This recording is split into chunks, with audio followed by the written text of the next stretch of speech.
Love जिहाद इस्लाम की नज़र में आजकल लव जिहाद के बारे में बहुत सी धारणाएं मीडिया और इंटरनेट में जोर पकड़े हुए हैं। आए हम इस विषय के बारे में सच्चाई को जानने के लिए सीधा मजबूत स्रोत की तरफ चलते हैं।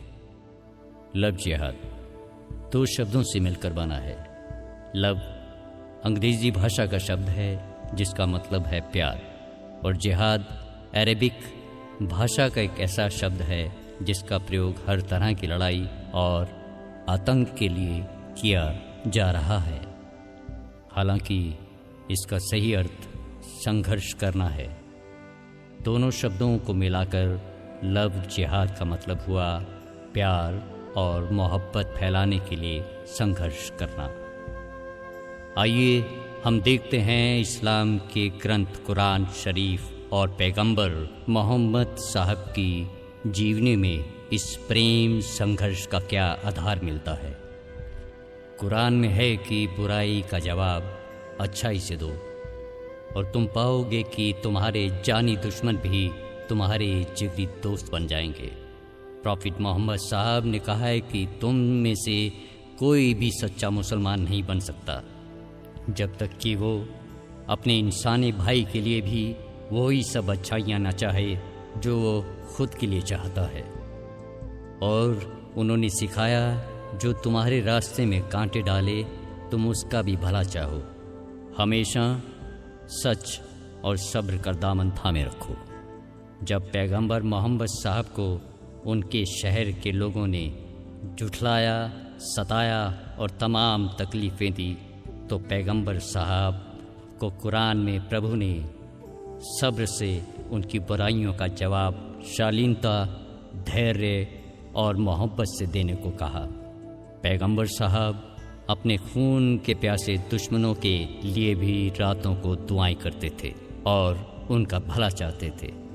हालांकि मक्का शहर के वासियों ने उन्हें तरह तरह की तकलीफ़ें देकर देश निकाला किया, और जब वो विजयी होकर वापस लौट कर आए तब उन्होंने सबको आम माफ़ी का ऐलान करते हुए प्रेम संघर्ष या लव जिहाद की ऐसी जिंदा मिसाल कायम की जिसका नमूना इतिहास में कहीं नहीं मिलता। यही वो लव जिहाद या प्रेम संघर्ष था जिससे प्रेरित होकर उनके दुश्मनों ने उनके सामने घुटने टेक दिए और उनके आशिक बन गए। यही तालीम पैगंबर मोहम्मद साहब ने अपने फॉलोअर्स को भी दी, बल्कि धर्म को फैलाने के लिए किसी भी इंसान को किसी भी तरह से मजबूर करना, चाहे धोखे से हो चाहे ज़बरदस्ती से हो, इस बात को सख्ती से मना किया। मशहूर वाक़या है कि पैगंबर साहब के प्यारे चाचा जब ज़िंदगी और मौत की कशमकश में थे तब पैगंबर साहब की दिली तमन्ना के बावजूद उन्होंने अपने चाचा पर धर्म परिवर्तन के लिए कोई ज़ोर या दबाव नहीं डाला और वो इस्लाम कबूल किए बगैर दुनिया से चले गए।